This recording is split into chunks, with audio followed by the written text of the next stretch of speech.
Welcome back to our discussion, Cybersecurity Compliance and Risk Management, sponsored by HID Global on Federal News Network. My guest today is Yves Massard, Product Marketing Director for Identity and Access Management Solutions at HID Global. I'm your moderator, John Thomas Flynn. Yves, before we took a break, we were talking about mobility and all the changes that have happened with citizen access to government. It can't be more important than it is these days. Talk a little bit more about that and the changes that evolved in the industry to address this issue. Yeah, so a lot has been done to make sure that you can use your phone to authenticate securely to your application. But when you're looking at mobility and citizen, you want to make sure that you don't provide one size fits all, because with citizen, it's a large pool of users. And so some users actually might not be using mobile devices, so you want to make sure that you have alternate means of authentication. But for the vast majority that do have mobile devices, the user experience can be very easy and very straightforward. Something that's very popular when it comes to mobility with consumer or citizen is push authentication, where when you try to access your application, you're going to get a little push notification on your phone that's going to come through a separate channel, and it's a great way to shore up the security and prevent the kind of man-in-the-middle attacks. So there's lots of things that have been done on the mobility to make it easier, makes it more convenient, but at the same time also really increase the level of security that you provide to your end users. Mm-hmm.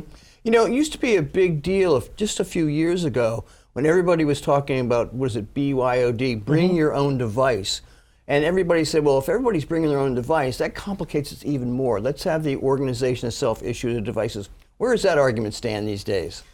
I think it really depends on the organization. You will find organization that allows bring your own device, and in fact it might be the only thing that the users have.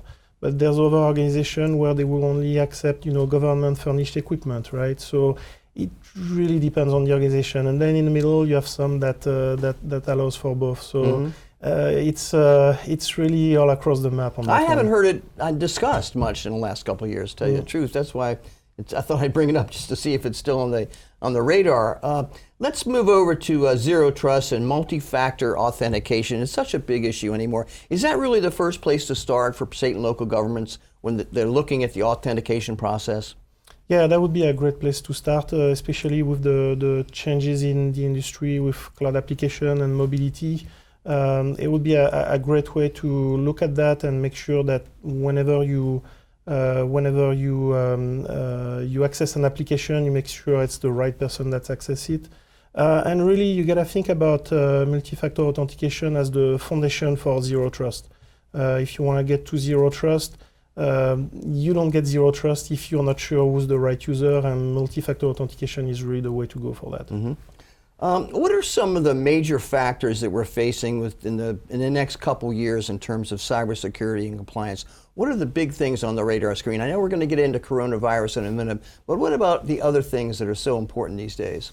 Yeah, so there's obviously a lot of on the news around ransomware, and with ransomware, of course, having a good strategy around backup, disaster recovery is important.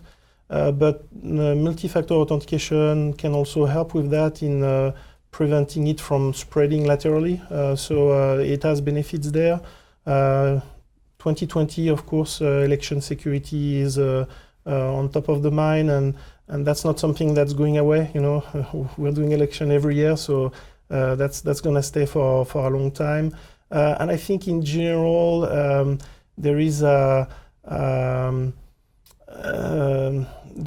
really an idea with local and state that they need to catch up and really deploy stronger security so that they can keep providing the vital services that they provide to the community. Because cybersecurity helps prevent issues, helps with the continuity of service, and so that's really important. Yeah. Unfortunately, it's become somewhat of a political issue, the whole issue of identification and voting where some look at it as a barrier to voting, where others look at it and say, geez, if you have to show an ID to get on a plane, shouldn't you show an ID to vote? So these are some of the political implications and barriers that present themselves when you're trying to use technology to solve a problem that has more issues than just the technology itself. That's true. I think around election security, it's definitely, the citizen is a big part of that, but I think also a lot of it is around infrastructure. And those should be much less controversial because the citizens themselves they don't interact a lot with the IT systems. They might be using an e-voting booth, that kind of thing. But really, it's all around the infrastructure that's around there, and those are more the employees or the volunteers that works around election. And you want to make sure that you start there in terms of cybersecurity. Mm-hmm. We've only got a minute or two left. Let's talk about this black swan, and that certainly is the coronavirus and the implications that it has, especially for state and local, for all government levels when you think about it, and private sector for that matter. But when we're talking about, for the first time, I think, a real decision to move into the telework arena that's had its ebbs and flows over the last 15, 20 years. But now we're seeing that this is critical for government continuity. What does that mean in terms of HID Global?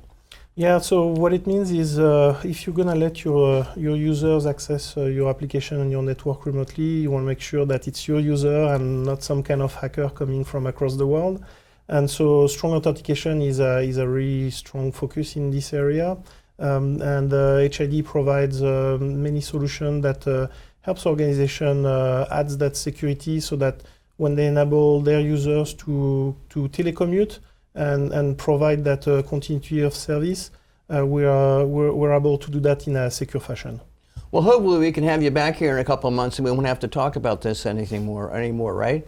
I think that's going to have to call it a day. I'd like to thank our guest, Yves Massard, Product Marketing Director for Identity and Access Management Solutions at HID Global. I'm your moderator, John Thomas Flynn, and you're listening to Federal News Network. For more on this discussion, visit federalnewsnetwork.com and search HID Global.